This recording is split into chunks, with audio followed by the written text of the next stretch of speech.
There's been a recent update regarding the donations of funds in Singapore to locations overseas. Do you want to give ServCo a brief rundown of what this looks like and what it's going to look like going forward? Absolutely. And first of all, I'm just grateful for this opportunity to spend some time with you, Ashley. And I want to make sure that everybody has clear information about the guidelines that are now in place. So first of all, for any of you who are leading service clubs out there, I think just what I want to say first is that the guidelines that we're following are ones that have been in place for many years, actually. And it is the case that now we are just making sure that as a school, that we are following the restrictions that the government has put in place. So those restrictions limit our ability to make monetary donations, so specifically cash donations, to service organizations that are based outside of Singapore.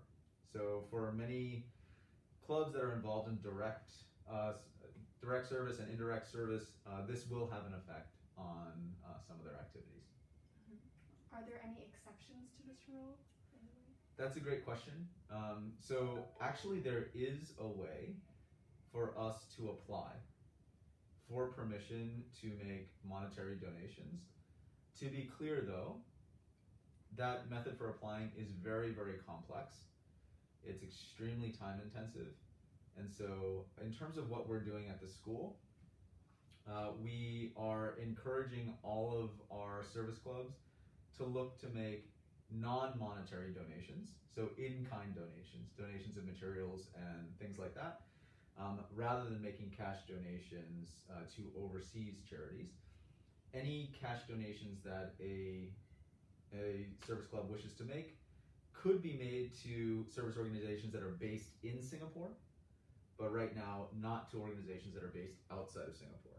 Now, the one thing I will say is, in the event of disaster relief, or in the event that a service club was to undertake a major fundraising campaign, I'll define major here as in excess of 1 million Singapore dollars, then we could look to navigate the process for applying for permission from the Singapore government to make a monetary donation of that size to an overseas charity.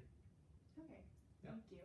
You're welcome. So a lot of clubs do rely on this fundraising in order to sustain their service throughout the year. You mentioned a little bit about things that they can do in order to go about this rule in the future and to go around it.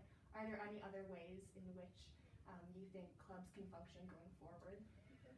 You know, my thought is that that clubs that are involved in indirect service and are providing monetary donations, that it's going to be important for them to be creative and to start thinking more about making in-kind donations. So I'll give you an example.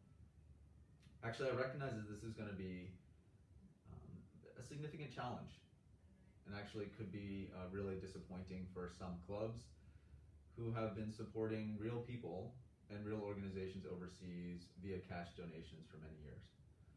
And I say that, I can empathize with that, because actually previously I was a sponsor of Outreach Vietnam. And so in addition to doing direct service, we also did indirect service and provided cash donations. Since then, Outreach Vietnam has had to move from cash donations to thinking about what materials they could provide to our partner organizations in Vietnam.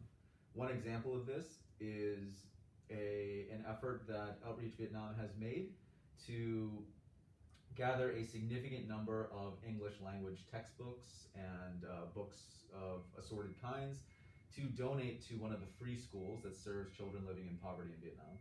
So rather than making a monetary donation, they're making a donation of books. So that's the kind of creative in-kind donation work that I think many clubs will have to move towards. Okay, thank you so much. Thank You're you so welcome. much for your time today. My pleasure, Ashley. Thank you for yours. Thank you. Okay.